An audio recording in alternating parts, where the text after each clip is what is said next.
I'm flying on Etihad in first and business class on the same ultra long haul flight to New York City.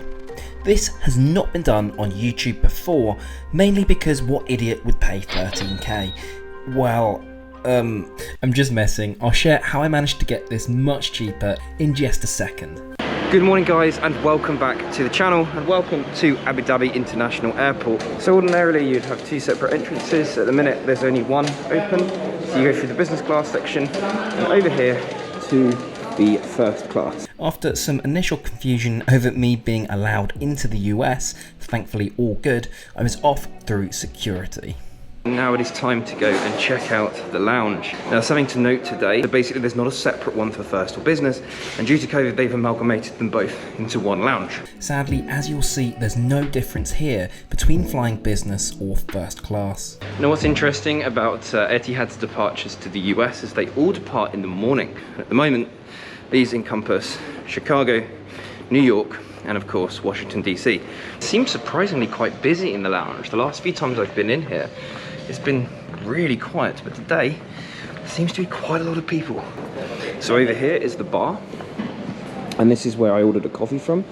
What will happen is you can go over and order something and then they'll bring it over to your table. This over here is the buffet selection. So for example, you get some different sets for breakfast. As you can see, pancakes, little English breakfasts. Hang on a hot second, English breakfast?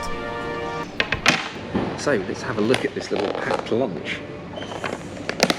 I mean, it's a bit school dinners, but I guess it's like single use, that's the point, right? To be honest, I found this to be quite a letdown. Bear in mind, this is offered no different for both first and business class. Now I'm just going to go over to clear passport control. Ah yes, so in Abu Dhabi you have access to pre-clearance, and today I have very special permission to film this. Basically what's happening now is I'm going to be going through and having to clear US customs, which means that when I depart here and arrive into JFK, I arrive domestically. I've got my passport ready to go and speak to the officers and technically enter the US. So with that said, let's get cracking. I'm a YouTuber, vlogger, travel blogger. Just credit cards, I haven't got any physical cash with me. Thank you so much. Super slick process, same as if I was to enter the US. Usually when you arrive, and of course this pretty unique backdrop as well. And here we go, finally, New York, let's go. Seriously, how gorgeous is the Dreamliner? It's not long before I'm called to board. First class, don't you know, and well, business class. Let's get down that jet bridge and see how well this $13,000 ticket stacks up. And now for a quick word from today's video sponsor, NordVPN. It goes without saying I travel a lot, using countless unsecured internet hotspots in airline lounges, hotels, and even bars. For years now, I've been using NordVPN to protect my privacy online. It's not just for privacy though, but to keep in contact with my friends and family back home in parts of the world where FaceTime and WhatsApp are blocked, such as in Dubai. With NordVPN, I can change my location back to the UK and continue to use these blocked services unrestricted on up to 6 devices. This also means I can continue to watch my favourite UK TV shows and even sports, as to all intents and purposes, my computer is virtually based in the UK now. If you don't use a VPN to protect your privacy at home or when you travel, right now you can get yourself 70% off a 2-year plan plus 1 month free. Just head over to nordvpn.com/trektrendy or by using code TREKTRENDY. Remember, this comes with a 30-day money-back guarantee. Firstly, let's go check out the business class seat, aptly named the Studio, configured in a 1-2-1 layout. I'm going to say it, it has Q-Suite vibes. Well, doorless Q-Suite vibes, if you know what I mean. I'm offered a prepared welcome drink. So far, so good. Meanwhile, boarding first class. Let's get settled in. The first impressions are yet again awesome. Got the amenity kit waiting at my seat. Wellness kit, which comes with the Etihad Snood. Wi-Fi, menus. This will do very nicely. Some 2006 Charles Heinsick Rosé champagne is brought to my seat. It's of course delicious, complemented shortly after with a traditional Arabic coffee. Huge fan of this. It's a very unique taste, but it just reminds me of the exciting trips I've had in the past over to the UAE. It's not long before we begin to push back and the safety video is screened. Let's take a look at the different views taking off from business versus first class.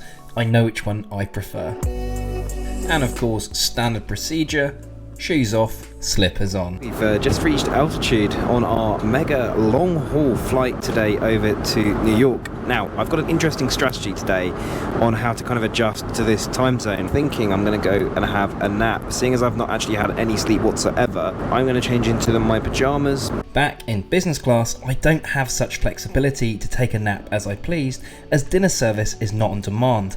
I sleep, I miss food. To be fair, it's really only Qatar Airways which offers dine on demand in business class.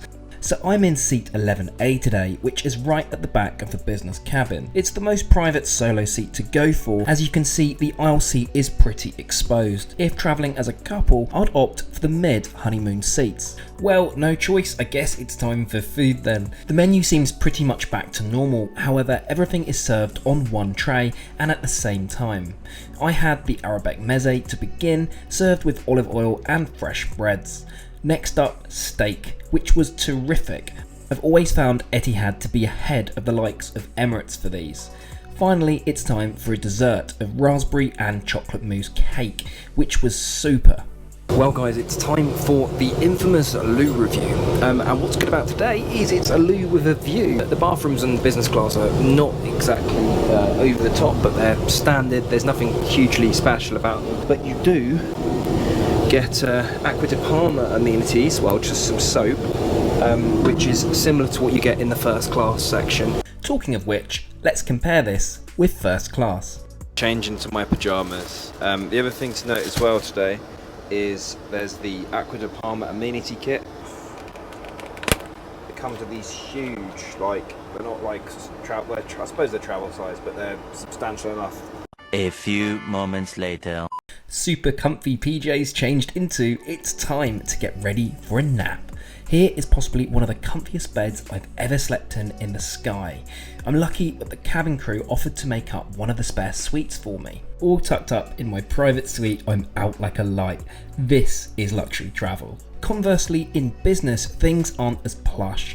Etihad have stripped back mattress covers and PJs and it felt pretty uncomfy. Whilst the bed is fully flat for a 15-hour flight, at this price point, I don't think it's that acceptable to skip out on these amenities.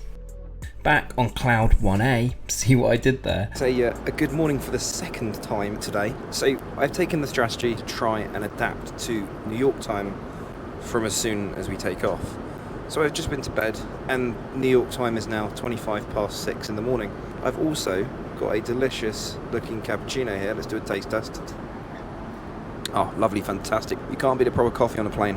So the aim now is I'm going to eat, like, I know it's not going to be a normal breakfast. I'm going to get some caviar on the go, some steak. Fortunately, as always seems to happen on my flights, is as soon as dinner service comes, it gets crazy turbulent. Oh my God.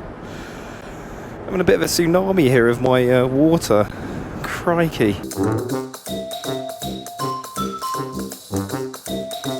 Sorry, excuse me. I'm having trouble opening the... I know it's silly. Is it possible to help? Thank you. Yes, I feel very silly. Literally the biggest first world problems when your tin of caviar won't open. Anyway, let's crack on. And most importantly, caviar cheers. That's phenomenal. Now for first class dining. Arabic meze again to start, served with warm breads, and naturally a steak for my main. Do I have a steak problem? This literally wins the award for the best steak I've ever had on a plane. In fact, shortly before landing I had their famous steak sandwich and chunky chips, and my goodness, they're gonna have to wheel me off this plane. Yeah, I have officially lost the plot. So this is for all the people that hate on me for wearing more relaxed clothes on flights. I've just upped the ante. We're going on as a full-on astronaut today. Now before I completely lose it, as promised, how did I book all this? Well, I used Aeroplan miles at their old rate. I paid $105,000 for first class and $85,000 for business class. Bought through one of their sales, and amalgamating this with some of my existing Amex points, I managed to get both of these flights for just $2,000. Not bad, hey? I frequently do a full walkthrough of how I book all my tickets over on my IG, so make sure you drop me a follow. Thanks so much for watching, guys, and I'll catch you all again next week.